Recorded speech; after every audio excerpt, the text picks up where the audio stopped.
Welcome back to another episode of Bromance. I'm Ryan, and today we had the Podfather on, Khiem. It was pretty much a general interview, but it was everything dodgeball, and then we peppered him with questions about his podcast. That's it. Hope you guys enjoy.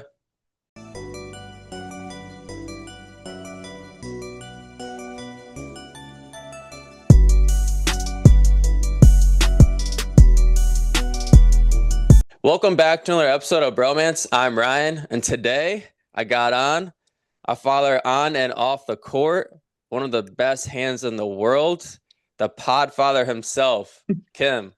Khiem, how are you doing, baby? Good. The Podfather is crazy though. I mean, you got to be the dodgeball Podfather, no? I don't know. The Dodgeball podcast is kind of up there. I mean, it's starting to get a little bit more popular. Yeah, that is true. Love I to did not see it. expect it. I did not expect it to get this big. Yeah, so I mean, what? It's been 4 years, right? Going on five. I think going on to four. I think it's 3, 4 years. I think. I mean, that's still a long time. I've been doing it for 8 months, and yeah. Yeah. I mean, your podcast is great. I love it. It's the only I don't listen to mine, so you're doing something right. I appreciate it. Yeah, I'm starting to venture out a little bit. So this morning, well, I did this yesterday. So a little bit behind the scenes, and I'll talk about it now because I don't want people to be like, "Oh, what a copycat! What a copycat!" So I did a film breakdown with Nikki yesterday, and we were originally going to do the Anarchy Long Island local series from Dallas, and that's the exact series we picked out. And we had this shit picked out like a week and a half ago. And then Dodgeball.live had Megan McCaffrey and Dom go over and watch the same series. And I'm like, no, dude, we're literally going to do it tomorrow. That's crazy. That was a good episode. Or that was a good match too. Yeah, it was a really good match. So, yeah, we ended up recording last night. We posted it today. So, I think something that people should look out for. But I think the goal is to have one episode with one or two guests and then a film breakdown later on in the week. That'd be cool. Yeah, I feel like Elijah and Logan really pushed that, and now like I feel like everyone's doing it now, which is great. Everyone loves commentary on games and stuff. I I tried to do it, but I kind of got nervous and didn't do it. I had like the whole recording of my whole episode, and I was like, no, I'm not gonna do it. It was like a No, solo. It was just me commentating over like one of the world's matches. I was like, no, I'm not gonna do it. it's rough. Like I feel like you definitely need someone else with you to do it. Yeah. And also I obviously it's different from podcasting, but I mean I did commentary for one of the series in Boston and I felt like I wasn't talking like at all, but Yeah. it's totally Yeah. different. I've been wanting to commentate, but I feel like that's gonna happen to me too, where I just like don't talk and just watch. Yeah, a little tough, but I remember listening to your first episode and one of the first things you had mentioned was talking about doing breakdowns. Yeah. Yeah. I wish I could commit to stuff, but I could barely do this. So Hey, I mean, you're dead, so yeah, time is a little it's limited. crazy. Yeah. But yeah, I mean, speaking of your podcast, so you had Simon on last night, two nights ago, Yeah, last night. last night. So episode came out today. Listen to it, really good. Yeah. Really great episode. One of my shorter episodes, which is nice sometimes at night, but it was a really great episode if you haven't listened to that. Really great insight on like an organizer's point of view, especially such a big tournament as API. Yeah, I mean, I thought it was a really good episode. I didn't know Simon until I had him. Well, he reached out and asked some questions for Shota, but yeah, dude, I didn't realize the API has been a thing for almost 10 years. I didn't know that either, to be honest. I heard about it like 3 years ago, and I was like, oh, this is cool. Yeah, same, same. And then yeah, he mentioned how they changed locations multiple times, and I always thought it was like the same country, same venue, home and cloth. Yeah, I knew they changed because like I remember watching the Malaysia and then went to Australia. And then obviously the name is Asian, so I assume they just say like over there. But I mean, they're venturing out. That'd be cool if they like get closer to the United States somehow for some reason, if we're considered Asian Pacific. I don't think so. Yeah, no. But if they do a Japan one, I'm going no matter what. I heard that. Yeah, That'd that'd be be cool. dope. That'd be dope. Yeah, I mean, it sounds like a really good tournament, and it's also 3 days, which is cool. Yeah, that's crazy. And then the last thing I had written down from that episode is the cheating committee that he mentioned at the end. I thought that was Yeah, funny. yeah, that's actually kind of sick. Like, show us the footage, and we'll give him a little suspension right away. That's crazy to do. Yeah, I mean, well, we got dodgeball cheats here in America, but Yeah, that'd be. I mean, that'd be crazy to do. Like in the States, like people just running up to the organizers with their GoPro videos. mhm. I mean, Getting shit, dude, there's probably at a tournament like 50 GoPro slash phones going on at once. That's true. That's true. That'd be crazy. Yeah, I hope it doesn't turn into that, but I mean, I'm pretty sure it's a card if you even show a ref a GoPro or phone. Yeah, I know in USA they don't want you to do that, which is understandable, but it's whatever. Hmm. But all right, enough banter. Let's get into some questions. So we'll go questions from me, then we'll go questions from the people, and then we'll do the outro. Sound good? Sick. All right. First question. How do you get into dodgeball? How did I get into dodgeball? So I played at this trampoline park. It was called Airheads in Tampa, Florida. Kind of similar to Sky Zone, just different colors. And I spent a lot of my weekends there, probably for like 4 years there. It was such fun memories, so much friends and so much dodgeball. It was great. This is where you met the Giovincos, right? No, actually, I met the Giovincos. How did I met Gio? It was mostly Matt when he moved to Tampa. Um, and then from there we kind of had a bond. So Uh, I remember you coming to a Boston round, I think in yeah, like 2017 or something like that. yeah, that was my first elite tournament. Yeah, and Matt was like, "Yo, I got Kim coming from Florida. He's disgusting." And we played against each other, I think in mixed, and you threw one ball at me. And I mean, I've always been kind of known to have like bad finger injuries, but I was dealing with a thumb injury at the time. And you threw one ball at me, and I was like, fuck, dude, that hurt. Oh no. I was like, man, he throws fucking hard. Yeah, back when my shoulder used to work properly. Yep, long haired Kim. Yeah, long hair, goggles, Kim. That was the prime. All right. So, how long have you been playing dodgeball for? Um, I had to think about this for a little bit. I think 11 years competitively. Obviously not like at the scale of like elite or USA dodgeball level, but like local tournaments I'll go to and stuff where I like really played competitively. Okay. Yeah, I feel like everyone who still plays dodgeball and also played back in like the UDC Sky Zone days is probably like about a decade in now. Yeah. That was when like that was peak trampoline dodgeball. Yeah, man, it was. I would like to say that I wish it would come back, or that it might, but I think it's too far gone. Yeah, I mean, I just wish they just tweaked it a little bit to like not even like a big prize pool or anything where just give us a platform to play because like they got so much views on their Sky Zone website, like their Ultimate Dodgeball website, but I feel like they really missed out on something special there. They were definitely ahead of their time too, with like having the drones on the court and then like flying people out to go ref and then commentating. Yeah, they definitely were on something, but that just that prize pool really killed it. Is that what you think kind of killed the whole thing and why it really just wasn't a thing anymore?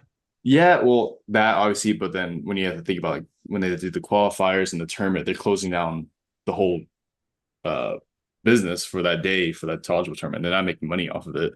So Hmm. like I think that's probably part of it too. Yeah. Do you have any sky zones like around you anymore? In Dallas, or I guess I'm in Fort Worth. Not really. There's not really any Sky Zones near me. The only I can think of is like one in the mall, but that's like 40 minutes away from me. There But used to be. good. Go ahead. We do have like urban airs or like other like little trampoline parks, but not like Sky Zone. Okay. There's a trampoline park in I think Cheshire called like Air. Yeah. Um and then there used to be a sky zone in Wallingford, which is where I was originally, used to live. But I think there's like one in Bethel, Connecticut, maybe. But other than that, man, like I don't know where their Sky Zone's at. Have you been back to the Sky Zone at all? I'm sorry. Have you been to the Sky Zone at all recently? No, I don't even remember the last time I played at a Sky Zone. Neither do I. It's been so long. Kansas City. Kansas City, I mean, We all go to Kansas City in October. We all play some Sky I Zone dodgeball. think we should. That'd be a great team bonding exercise. Everyone that's going to be like in their mid 30s or early 30s is just pulled back. Like someone's going to fracture an ankle.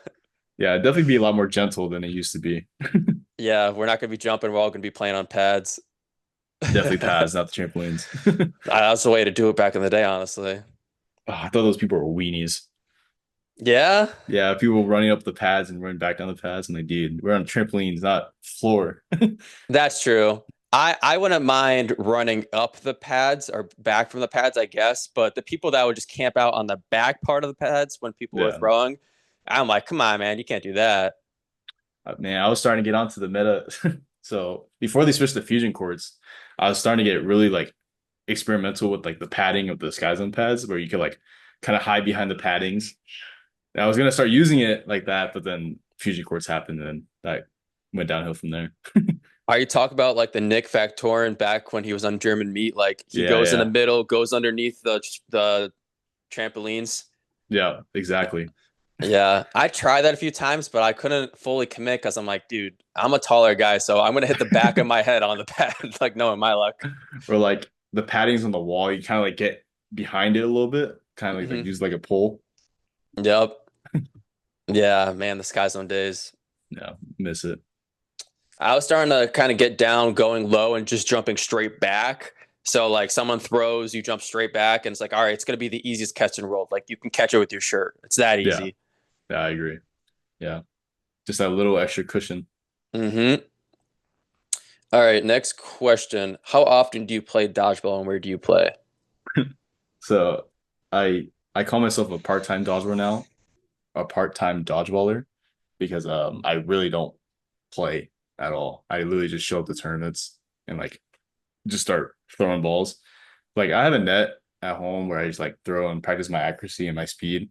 But that's about it. Like I don't really play because Dallas dodgeball from where I'm from is like an hour plus with tolls, which is so expensive.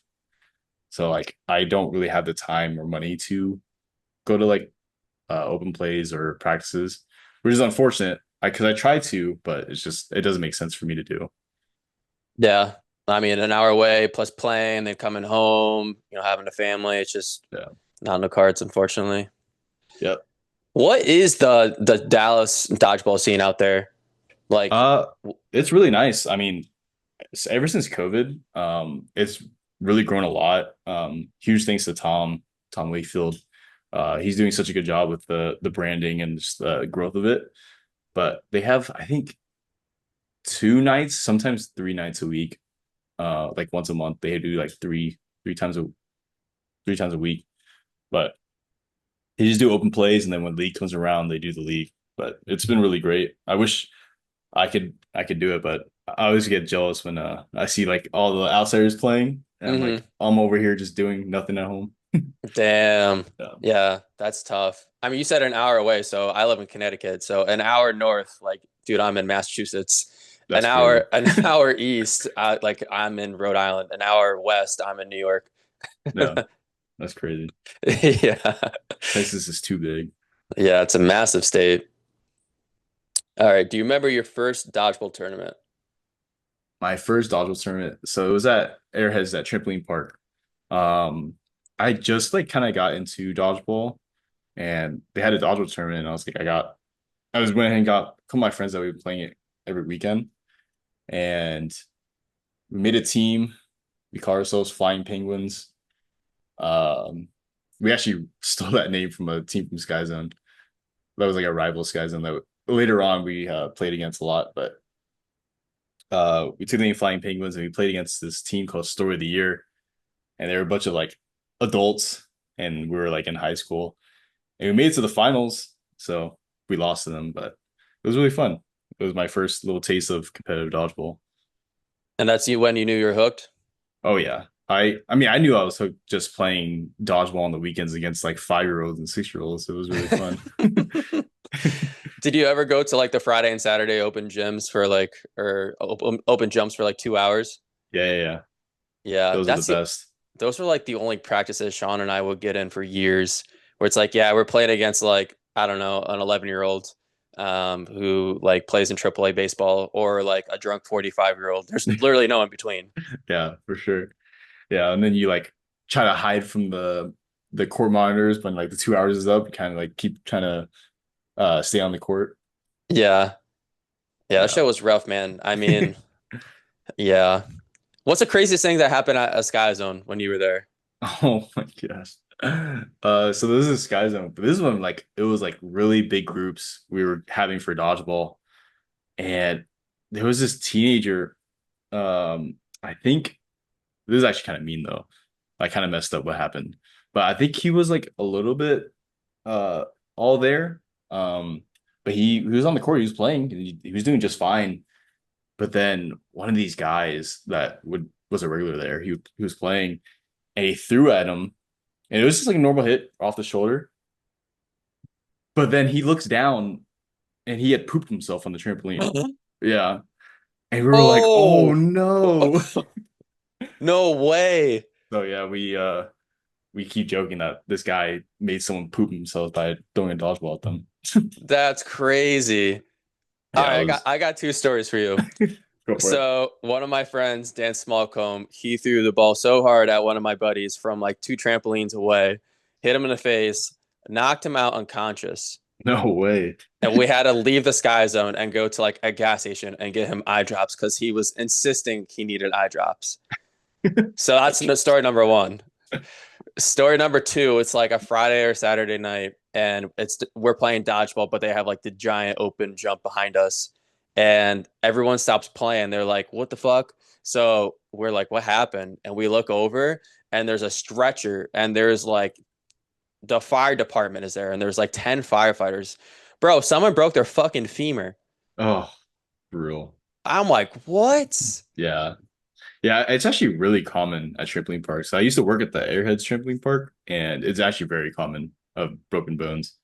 Is it like you had a hairline fracture and then you just go on a trampoline and it just makes it worse? I don't know what it is, but I like for like the 2 years I worked there, I've seen so many injuries. It was probably like one bad break once a month. It was so Wow. bad. Like it's actually really common. Wow. Did you guys have a foam pit too? We actually did not have a foam pit at this park. I heard a lot of stories about the foam pit and what they would find because they would throw out like 1,000 of those cubes, and then at the very bottom they would just find the craziest shit. That's crazy. I can't uh, imagine cleaning those every night yeah, or hell however, no. even if they even clean it. But No, probably not. Like maybe like once a month. yeah, gross. All right, talk about the 8.5 days. What do you miss about that ball type and what don't you? I mean, what a different time period that was. Like, I can't even imagine playing 8.5 now. But like back then, it was so fun. Like just the fear of like all those OGs coming up the line so closely with this massive rubber ball of hurt. Dude, it was so fun. But like we had fun with it. Like outsiders, we joked around with it. We had fun.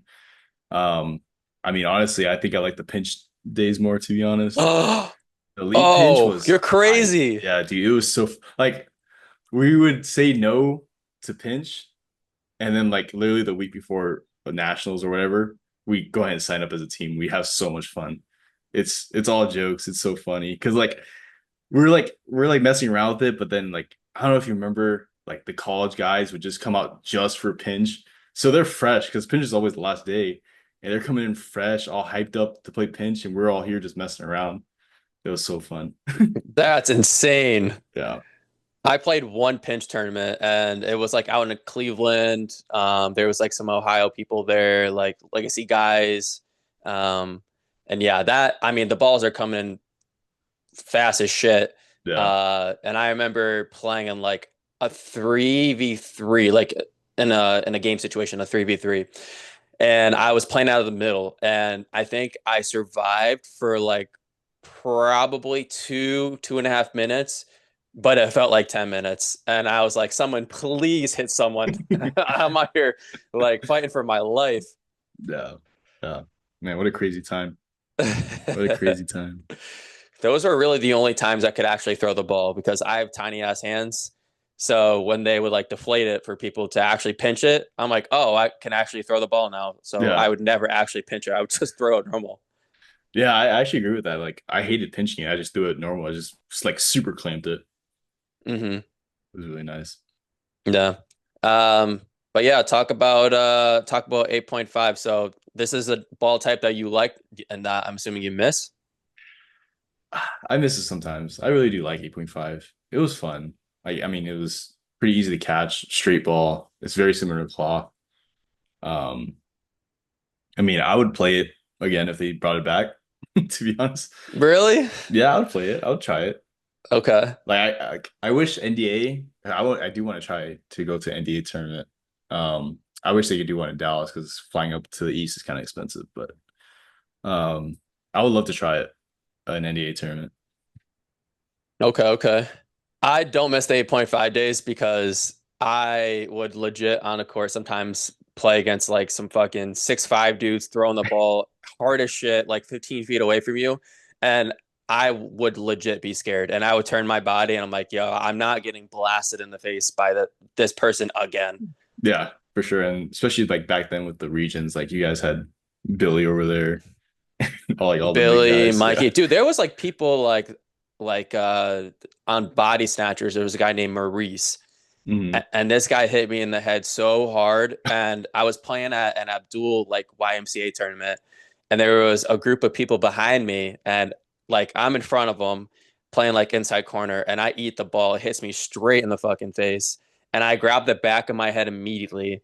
And they're like, "Yo, are you good?" I'm like, "No, I 1,000% just got a concussion."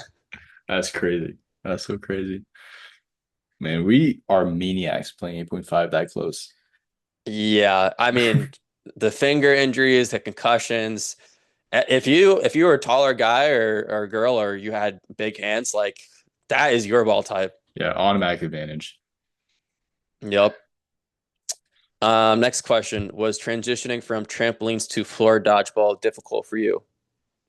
Yeah, it was pretty difficult. I had to really get myself to not jump on every ball, and like I had to get my arm slot, like my release, a lot lower because I didn't go on the pads, so I'd use the trampoline to dip down and like kind of throw. So my release on floor would be a little higher than I used to dipping down so much. So it was a weird transition, but it wasn't too bad. For me personally, it was the jumping and then the lineouts, which I think everyone had an issue with at first. Actually, I don't think I really had too bad of a problem with lineouts, unless I never got caught out on it. But I don't think I really had a problem with lines. Some people on my team were pretty bad. Like there was one that was actually pretty funny. Last person in getting crashed on 8.5, and the dude ran out like 6 feet out of bounds. And I'm like, brother, you're not even close. That's crazy. But yeah, I mean, getting crashed on 8.5, like 15-foot throw line, like, yeah, dude, that's scary. Yeah, that was pretty scary. You're either gonna jump or want to line out. Yeah, for sure. How many times have you gone to UDC and what teams did you play on? UDC. So I went in 2016. That was the one in Vegas. I went with Toon Squad.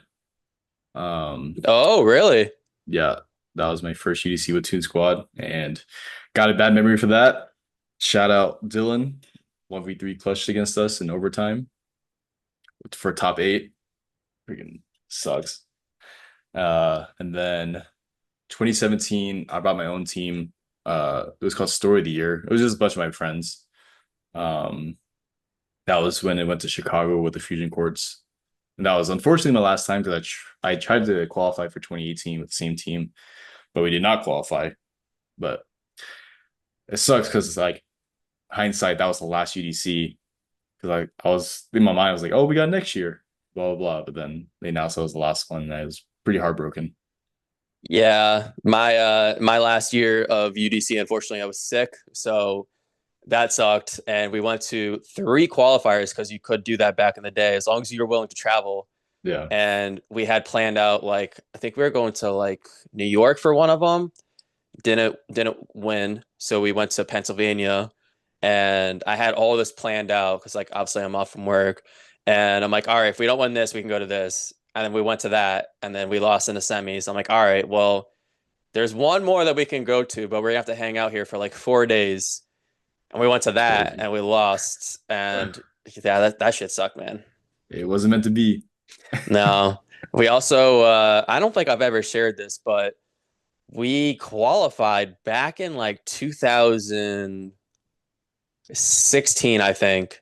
So we went down to New Jersey and we had two Sky Zone employees on our team at the time. And we didn't realize that it was a rule at first, but you had to sign that packet before you started playing. So like I'm reading the packet and I see like you can't have two Sky Zone employees. Yeah, So you can I've have talked, one. yeah. So I talked to the manager. I'm like, yo, we have two right now. Like we drove here all the way from Connecticut, but if you're saying like if we win and we can't go, we will not sign up. Like we do not want to burn ourselves. Yeah. And he's like, no, no, it's fine, man. Don't worry about it. Oh no. So we win the tournament, and I get a call the next morning, and they're like, yeah, unfortunately, I said that you were good, but actually, the other team made a big stink about it, and they want to go, so you can't go anymore. That's crazy. Do you remember what team it was? I remember some of the players on that team, and I'm cool with them Mm. now, so I'll say who it was, but it was Adam Demir. Oh, okay. But the funny Gotcha. thing is that they didn't even go. So I'm like, bro, why Oh did you say no. something and then you don't go? That's where I was upset at first. That's so sad. But yeah, it would have been cool too because the first time I went, I was playing on Kingdom, so it really wasn't like my team. But the second time we would have gone, it would have been like Impact, so it would have been super cool. Yeah. Yeah, for sure. All right, what's the coolest venue slash city you've played in so far? Coolest venue and coolest city. Coolest city's gotta be Graz, Austria. That was such an amazing experience. My first time, not my first time traveling international, but it was my first time traveling international by myself. And I was absolutely terrified. I didn't know what I was doing. But it was so nice to be in that city, even though it was a record-breaking heat wave. It was so hot. But that's why I didn't choose it as my coolest venue because how bad it was. And I wasn't even in the foam venue, which I heard was worse. So, but coolest venue has got to be, I mean, the Kansas City Nationals venue, Hy-Vee Arena. I think that's such a cool venue. It's unfortunate that we're not going back. Um, it was really big, but I thought it was really nice. I'm excited that we're going to New Orleans, but I kind of am a little sad because that Kansas City venue is sick. Well, hopefully this venue's just as good because I mean, it has to be pretty big to hold all those. So Yeah, no, I would assume so. I am also in your boat where I don't like to travel internationally. So for my honeymoon 3 years ago, my wife and I went to Mexico, and it was a gift. It was like her grandparents' timeshare in Cancun, and I was terrified, and I did not want to go, but we went, and like we get picked up at the airport by the hotel, and it's like a white van. There's curtains all around, and it's like me, my wife, and like four other people. And like, dude, I'm directly in the middle row, just looking out the windshield because I'm like, dude, if we get kidnapped, like, I think I know my way back to the airport. yeah, that's crazy. But yeah, That's crazy. long story short, she got sick and we had to cut our honeymoon short. So I don't like traveling. No, that's unfortunate. Yeah. No, I agree. I hate traveling so much. Like I wish everything was just local. Yeah. Be a lot easier. Yeah, it would be a lot easier. Like Worlds, Dallas, Texas. Dallas, Texas. Like, perfect. Maybe eventually. Next question. What's your favorite dodgeball memory to date? Favorite dodgeball memory. Um, Definitely got a couple answers for that one. Definitely.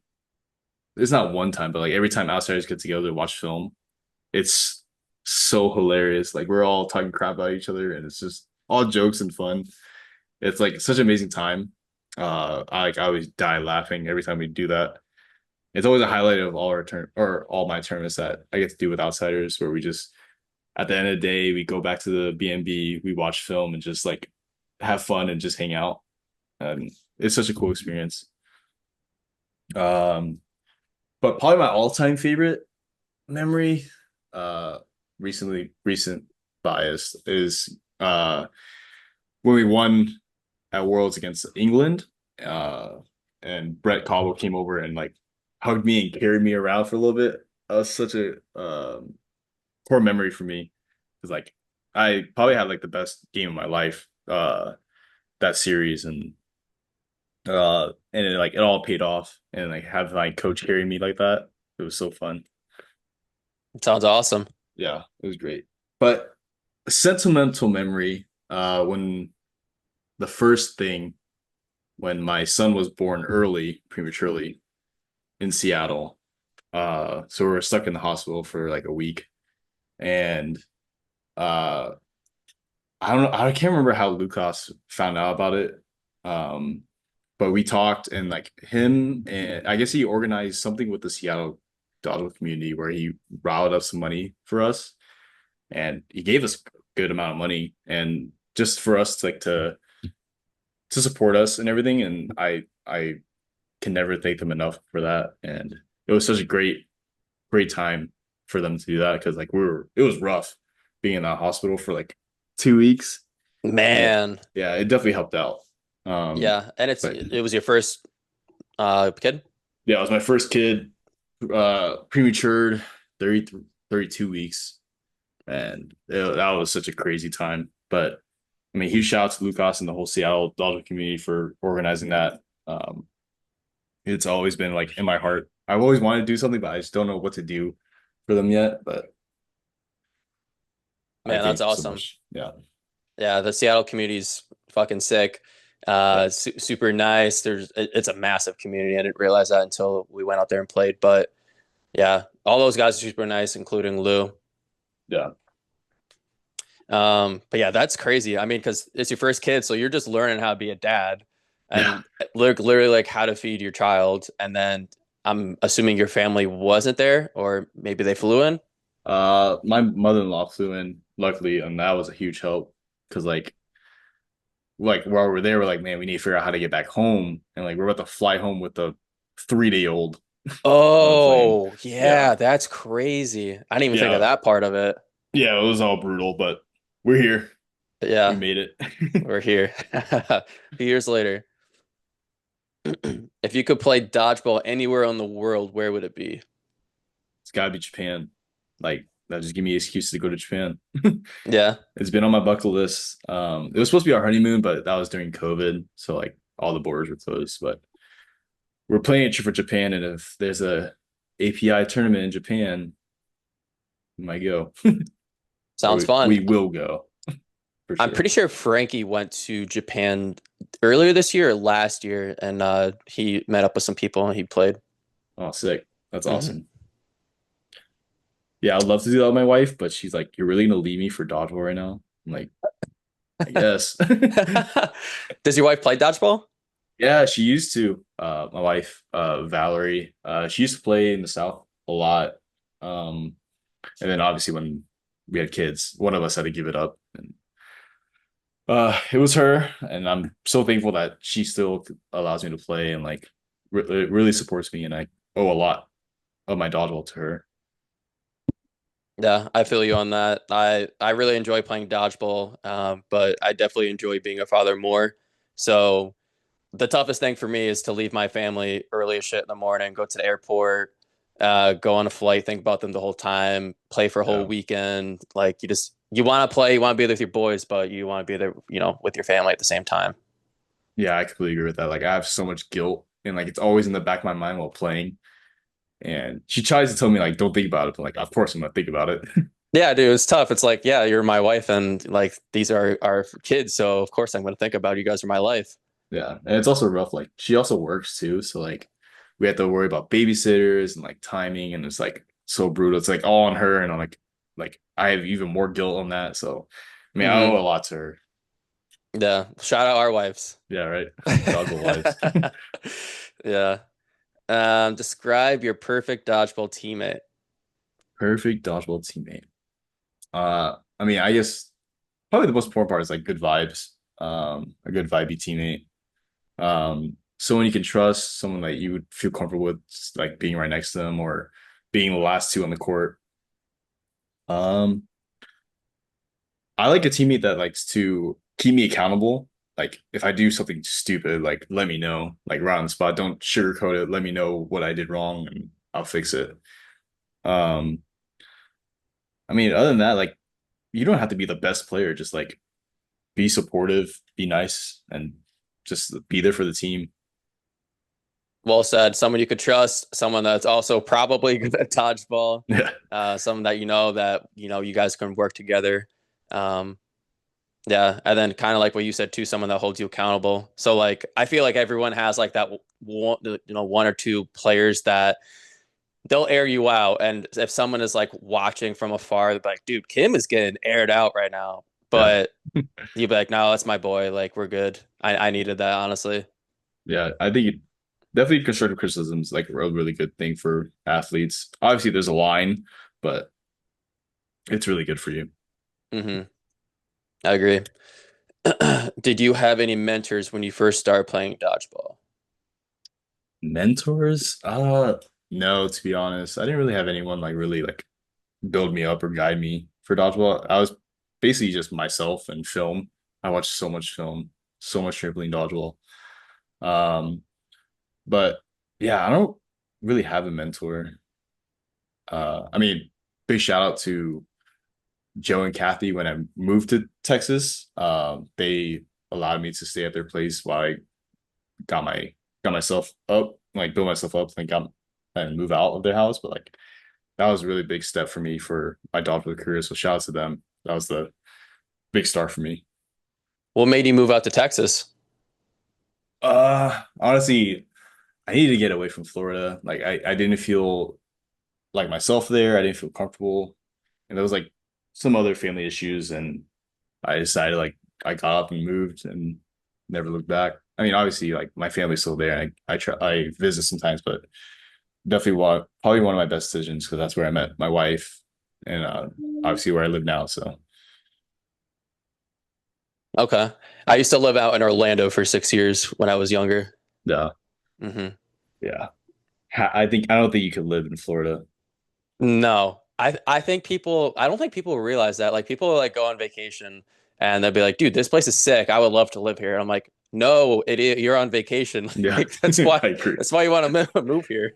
Yeah, yeah. That state's definitely not a living state. No, like just the weather and the hurricanes. Bro, they got Yeah, fucking dinosaurs there. dinosaurs. Shout out Everglades. Oh man. Um, how do you balance being a dad slash training for dodgeball and also playing in tournaments? I mean, that's honestly so rough.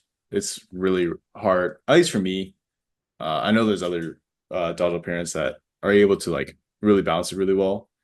For me, I can't really do it too much because like how far my local dodgeball scene is, and then having to do business trips essentially for dodgeball tournaments. Like I'm leaving as late as possible, leaving as early as possible back home. Um, but it's really tough. But we make do. And again, shout out to my wife for allowing me to do this, and she really supports me. And she's honestly the one that's continuing to push me to keep playing. But That's awesome. Yeah, I mean it's tough because I feel like my son was born in January, and the first few months I'm like, oh, this is pretty easy. Just sleeps all the time, so I can get as much training in as I wanted. Like I wasn't working, so I had 3 months off from work, so I'm like working out like twice a day. I'm like meal prepping. I'm like in the sauna every day, and back at work now, 50 hours a week. brutal. My son's 6 months old now, so he's starting to babble and kind of crawl a little bit, not really, but I mean, there's more stuff to do with him. So you want to spend more time with him. Can't really work out as much. You're getting home late from work anyway, so shit's rough, man. I don't think there's an easy way to do all this. Yeah, I agree. Like unless you have like a amazing tribe of like family support, but other than that, like it's rough. But Yeah. it's also like one of the greatest things you could ever experience. Oh, for sure. For sure. All right, questions about your podcast. What was your motivation to start the Rushdown? Motivation to start. So at the time, uh, dodgeball podcasts, uh, there was a bunch of other like dodgeball podcasts that were around as well, but like nothing was getting pumped out because like after COVID, and like, there was nothing dodgeball related, and like I needed my fix, so I was like, you know what, I'm gonna be the one to do it. Which I don't think I'm the best host to do it. I'm not really good at public speaking, but I manage. I get super nervous, but um yeah, I just needed my fix, and I just assumed that other people needed it too because like I saw like the popularity of the Dodgeball podcast and all these other podcasts. I was like, I'm gonna try it and see how it goes. I mean, what's the worst that's gonna happen? And now we're here. It's awesome. I'm glad you made the jump because if you didn't, then I would not I have. appreciate that. No problem. Yeah, I mean, I started mine for sports and I did one episode with Bo, drunk on a Friday night, and did probably 30 times the amount of numbers that my normal podcast would do. So when I say 30 times, I mean like it had 60 views and my sports ones would have like two. So I was like, all right, I think I need to switch lanes here. That's awesome. Who have been some of your favorite guests slash interviews? Favorite guest? I mean, honestly, I love and appreciate every person that's been on the podcast. I'm not gonna choose favorites because they're all my favorite. But my favorite episodes have been the Let's Talk Dodgeball episodes where we just kind of just sit down. There's no script. We just kind of like vibe and talk because like it kind of eases my nerves because I'm not like focused on like the questions and stuff. It's like just everyone talking. So those are my favorite ones, especially when the guests I have on, like it's Dylan, Shota, Josh, and Elijah, where like they could just talk for hours and hours, and like I'm just sitting there just hanging out. Yeah, I think the Nate episodes were really good. I think I've listened to each of them like three times. Yeah, Nate's a very, very good speaker. He says himself he talks too much, but like it's perfect for me because like I'll just sit there and listen all day to him. It's like the best thing to do as a host too. Like you ask one leading question and then you put your shit on mute. Yeah, for real. Yeah. And he just hits all the bullet points that you have for like the rest of the prompts. And like, well, it is what it is, I guess. Yeah, right. I literally had to ask one question and I got like eight answers out of it, but that's exactly what I wanted. Yeah. What are some challenges you face while podcasting, whether it's been scheduling, maybe Wi-Fi issues, or issues recording slash editing? Um, Problems with podcasting. I mean, personally myself, like I'm pretty anxious, like socially. Like it's pretty hard for me to talk like in a like an open environment, I guess you could say. Like I just get nervous and anxious a lot. Um, so like I'm like sweating while talking right now. Um, but that's just me. I just get a little nervous. But I don't really have Wi-Fi issues. I used to have a couple of scheduling issues before that's caused episodes not to happen, unfortunately. Like I couldn't get a time with the guests. Uh, Other than that, I mean, I feel like it's pretty good. I just ask someone, most of the time they say yeah, and we just go ahead and hit record. I don't really edit any of my stuff. I don't know if anyone's noticed, but like I just release it raw. I think I've had a few hiccups. So if you know me, I'm like a very spontaneous person. So I would like hit someone up like the day before, be like, "Yo, what are you doing?" Like I hit up Nikki last night when we did our film, and I'm like, "Yo, you doing anything?" And he's like, "Nah, like let's do it." But I know I could do that with Nikki. Yeah, But yeah, now it's definitely like, "Yo, I gotta reach out to people, ask, send them like questions in advance, so you know they can kind of be prepared." yeah. Um, and yeah, I had one episode unfortunately that I couldn't post. I don't know if you've ever ran into this issue, but I was recording with Nikki and Giancarlo the week after the Beast Coast where they won, and there was a bad storm, and they lived together, so they both lost Wi-Fi twice. Oh no, that's unfortunate. Yeah, that has not happened to me yet. Yeah. So then I wanted to reschedule them, but I had all my other guests already lined up too. So Yeah. I'm like, well, I don't want to put out like 4 podcasts in a week because this shit takes time, bro. So I'm like, unfortunately, I don't think that we can do this, but I would really want to have you guys on again, obviously. Hey, that sucks. That's awful. But yeah, like I kind of have something similar where like I'm constantly checking to see if it's still recording. Like for some reason, like I somehow missed the record button or something, and we're talking like 30 minutes in. That's like one of my biggest fears. I think I do that like 4 times an episode. Like I've already done that twice. Because that would suck. That would suck so bad. I think it was like my first like 5 or 6 episodes. If you go back and watch, for whatever reason, so I do all this on an iPad, and for whatever reason, it would follow my face. So like I could like turn this way and it would follow Oh me, yeah, yeah. and it took me so long to figure out like, dude, what? How do I turn this off? That would definitely be very distracting. Yeah, that and the mic. So I've had like 2 issues with my mic where for whatever reason it just wasn't using the audio from my mic. And then I could hear the guests, but they couldn't hear me, which is weird. Yeah, it's weird.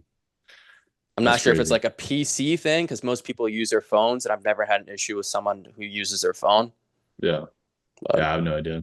I mean, it works for me on my PC, so I don't know what's going on. we're good. All right, and the last question about podcasts: do you have any long-term goals with the Rushdown? Long-term goals. I mean, honestly, no. I just kind of just live in the moment. Whoever I have on, I have on. Just getting my fix, helping other people get their fix, I guess. And just having people tell their stories and just talk about dodgeball and just enjoy whatever they're doing, driving their car, doing dishes, whatever. Just to have something there about dodgeball. I definitely feel that. I try to have like bigger guests on like you and Joda, but I also want smaller guests from like Connecticut that are trying to venture out and play. And I had someone on and they're like, "Yo, I got recognized this weekend." And I was like, "Dude, honestly, that I'd love to hear that." That's awesome. Yeah, I really appreciate that you really hit in the local scene because like obviously that's not something that I've been doing. I've always like got people that I'm more like comfortable with, so it makes it easier for me to talk to them. Hmm. But I mean, that's great. I mean, yours is probably 10 times better than mine, to be honest. No, don't say that. Don't say that. Yeah, I even had a few episodes with girls only, and I was fucking scared. All right, let's move into questions from the people. Thank you to everyone who sent questions in. First question from Mackenzie Wilson. What advice would you give newer dodgeball players who are traveling to tournaments? Okay. Um, Advice for newer players, honestly, if you can, if the money's right, go a day early, enjoy the city, explore with your friends and your teammates. Like really just enjoy your time there. Cause like at the end of the day, like dodgeball is a side event when you travel. Like you're spending all this money just for sitting at a gym. Like really utilize your time there and like explore the city, have fun, just like be social. Like we're all get together. Dodgeball is more of a social sport anyways. Um, but yeah, just like enjoy your time in the city. Put dodgeball last. I feel that. Are you by any chance going to nationals? I am going to nationals. What day are you flying in and what day are you flying out?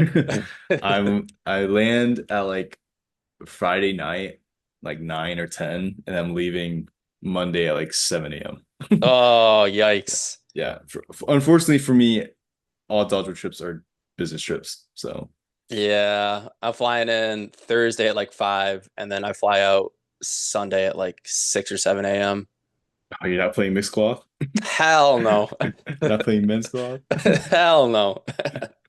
No way. You could not pay me enough to play cloth. Yeah, I'm so sad that we're missing out on nose thing, but like it just makes sense to miss nose thing. It just saves more money. But Yeah. I mean, especially for a player like you who played USA cloth. So, I mean, I'm sure you prefer that over no sting. yeah, I agree. I agree. Next question from Pierce McKenna. My fellow number 4, what's the reason why you wear it number 4? Number four. So actually, I don't really have grand story behind number four. It's just like a number that stuck with me all my life. Like everywhere I go, I see the four. Like I go to a restaurant, I'm sitting at table four, or like I'm driving, or like and I see like a billboard that says four or something like that. Like just a number that always follows me around. And I've always had it since a kid. So And you just stuck with it? yeah, I just stuck with it. No, Okay. really. Well, my birthday is also December 4th, so like I probably played a part in it as well, but no big significant story behind it. Okay, okay. I always pick my numbers off of my favorite Knicks player. So currently it's 11. Nice. So you have a changing number.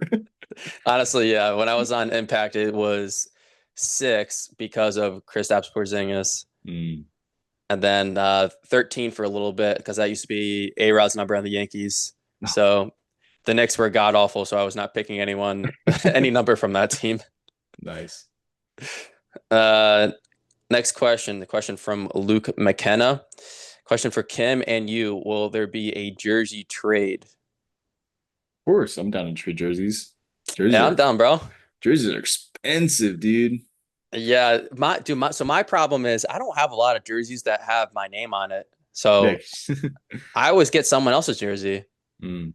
Yeah, I just been like recently, I just been like handing out my jerseys because like I had too many dogfoot jerseys in my closet. So I was like, I just give them out. I have like one pair, like one jersey for like each like tournament that we wear. So I'll find a jerseys for you to keep. Okay. I got you with a flight jersey. A flag jersey. Um, Which one? I don't which one do you want? Aren't you guys doing a new color wave?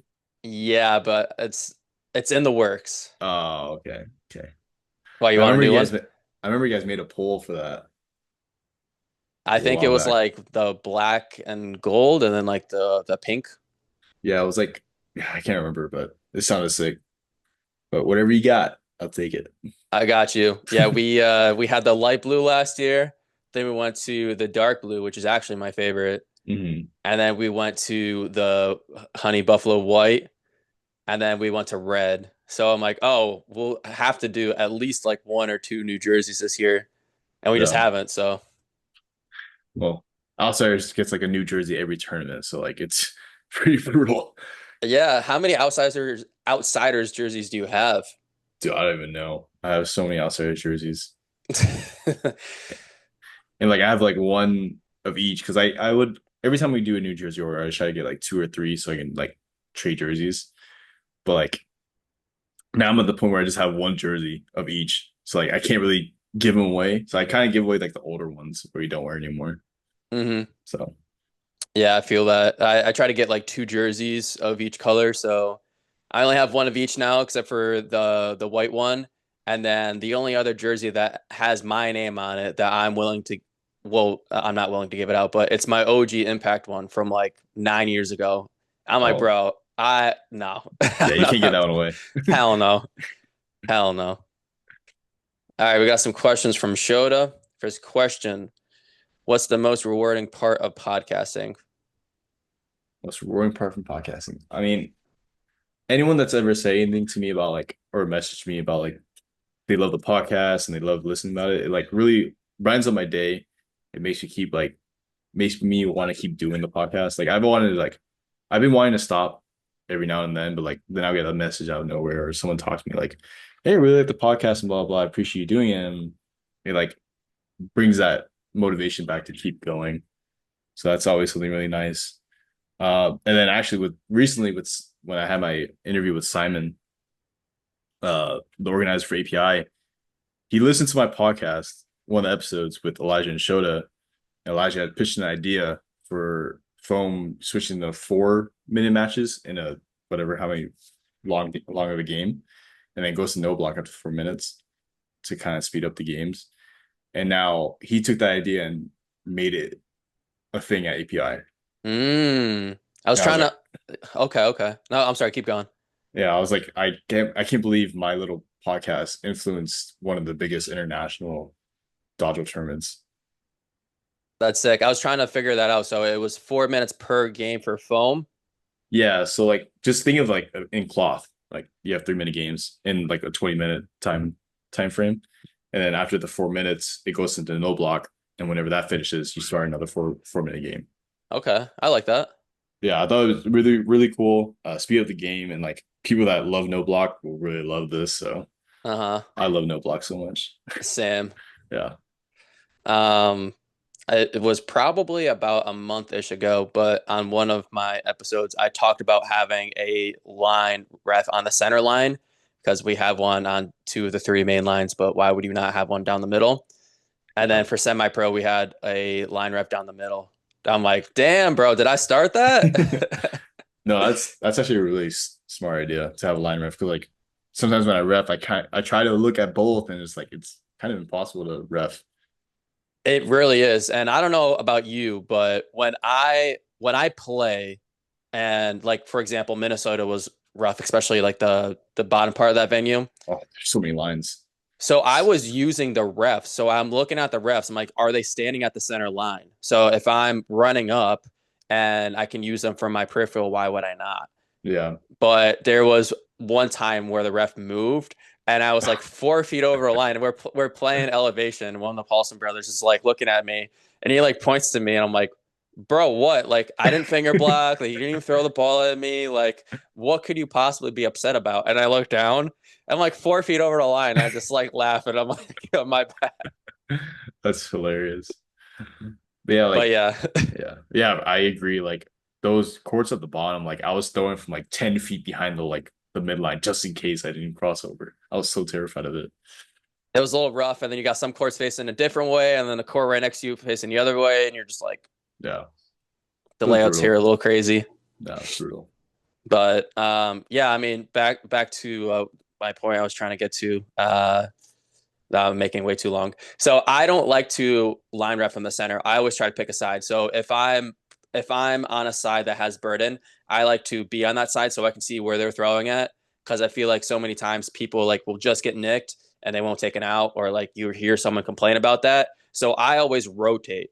So Yeah, whatever side has burden, if you're watching me ref, I'm almost always on that side. So that's where I'm like, well, it would be nice if someone like me who uses the refs would have like a good point, or someone could be refing that line. yeah, that's really smart. Yeah, I tend to like go back and forth when I ref too, because like I know it's happened a couple of times where I'll be roughing and I'll just stand there and I kind of just daze off or like I just start watching the game instead of roughing. And Yeah. then like I break out of it. I'm like, oh shoot, I'm supposed to be roughing. Yeah. That's why I Yeah, start like right. pacing back and forth like to keep myself awake. Uh-huh. You're like, shit, dude, I'm supposed to be calling Burden right Yeah. now. All right, another question from Shota. Who are some people on your radar to have on your podcast? People on my radar.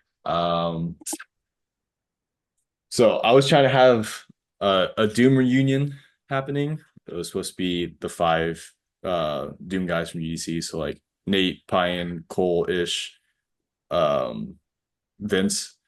That unfortunately fell through, but I am gonna have Nate and Pyan on after my Bizzle episode. That's next. So I got Bizzle, Nate and Pyan after that, and then I have Mark Ravi on to talk about Dodgeball Toronto with kickoff and midseason.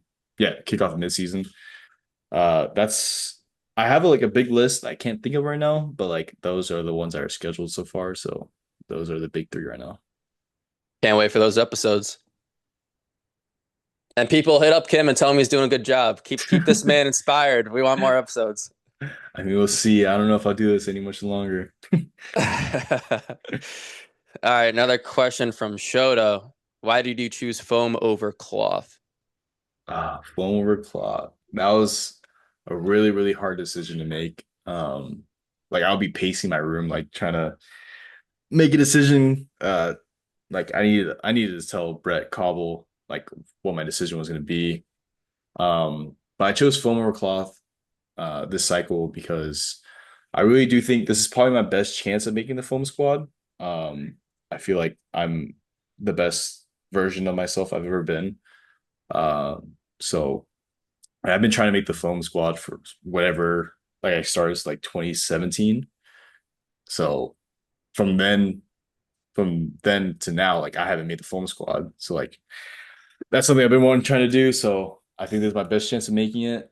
Also had like a lot of people convince me to switch over, which gave me more encouragement to do it.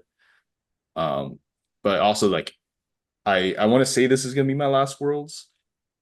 Maybe my last year playing dodgeball. We'll see about that one. I've been saying that for like the past like years. I was supposed to be retired like 2016, but um yeah, I just want to be able to say like I made both teams. I medaled in both divisions and like end on a high note. Because I truly think like whatever phone squad they make is gonna win the gold, no matter who's on the roster. So just say I medaled in both and made both teams at the highest level. I think that would be a great way to end my dodgeball journey. Okay.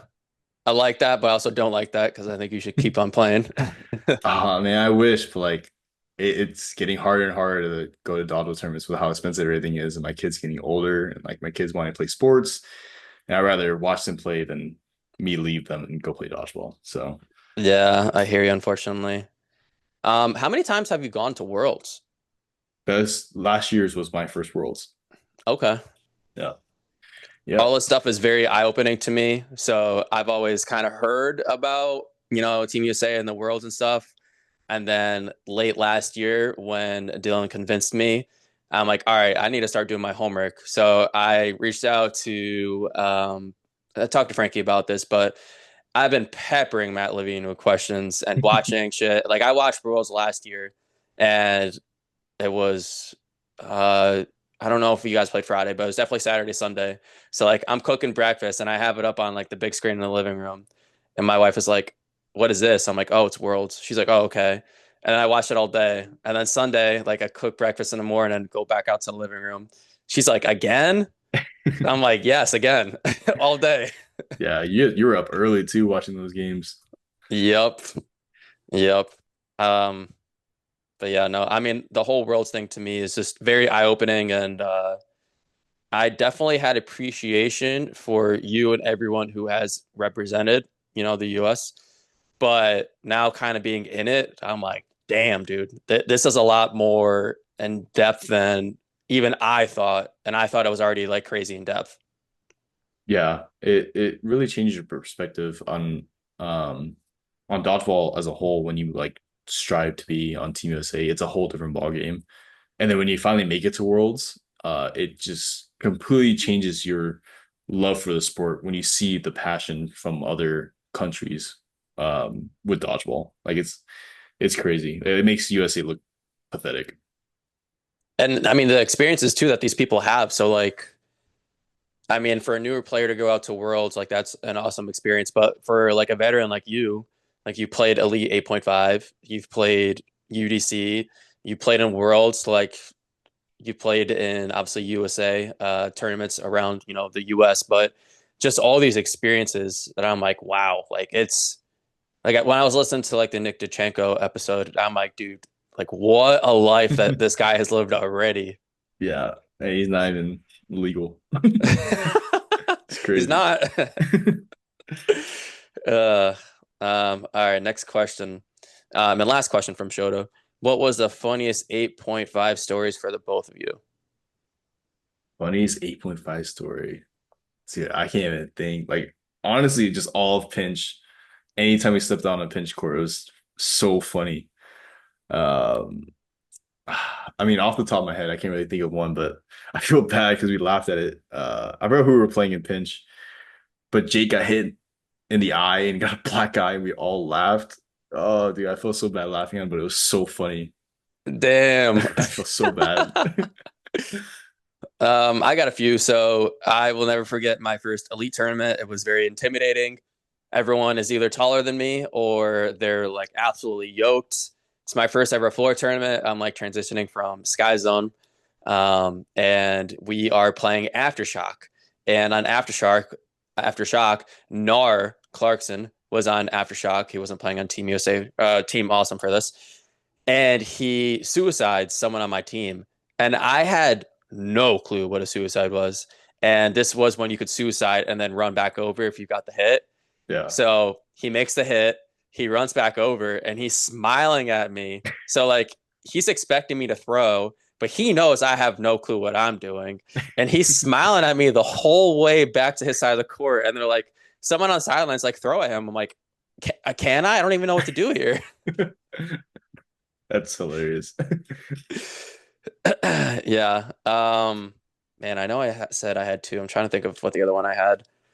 Oh, okay. So it was the Cleveland tournament. So it was 8.5 one day, or it was a 1 day tournament. But the second part of that day was pinch. And I don't know if you know who CJ is from Ohio. Mm, And yeah, so CJ, I believe his last name's Booger. But he is like 6'1", ex-military, like bulky, like definitely works out. He's yeah, got yeah. tattoos all over him. So we're playing pinch, and he looked terrified, like terrified, like he was ready to piss his pants. And he like lined out, and I was like, "Bro, I think he lined out on purpose. I don't think he wants to be on the court." Yeah, I remember CJ. That's an old name I haven't heard in a long time. Shout out CJ, man. He yeah, he sent me a message like a few months ago. It was good to hear from him. All right, we got some questions from Justin Thomas. First question from Justin. If Valerie were to rank the rostered outsiders men from most to least likely to babysit, how do you think she would order them and why? That's just such a funny question. Uh, it thinking in Valerie's shoes, uh, I can't put like in any particular order, but I'm just gonna group them as like the worst probably for her. Is probably Logan, Elijah, Shota, and I'll just throw Eric in there because he doesn't have kids, so he Oh, you doesn't like. you would put Eli up there too, or down there, I Yeah, guess. I'll throw Eli there too. uh, just because like they're all young and like Eric doesn't have the experience with kids. Um, and then next would be like Vaughn, and then after that would be like Joe and Jake. Probably in like not any order because they all have experience with kids, so like something like that. hmm Um, hmm. Who would be the ultimate babysitter, The and ultimate babysitter and who would be last? That's his would next be part of the question. last. Logan would be last. I think he probably has the least amount. I mean, he has he has his siblings, but I'm just gonna throw Logan there because he's the youngest. Someone's got to be last. Yeah, someone's gonna be last. And the best for her, I'm just gonna choose Jake for her because his wife Desi, they're pretty close, so I think that just makes sense. Okay, okay. Another question from Justin. If you could give Valerie a jersey to wear, whose would you choose and in what colorway? Keep in mind, no picking your own jersey and no outsiders or Team USA jerseys allowed. Okay, okay. So I remember watching one of the worlds with her. I think it was 2022.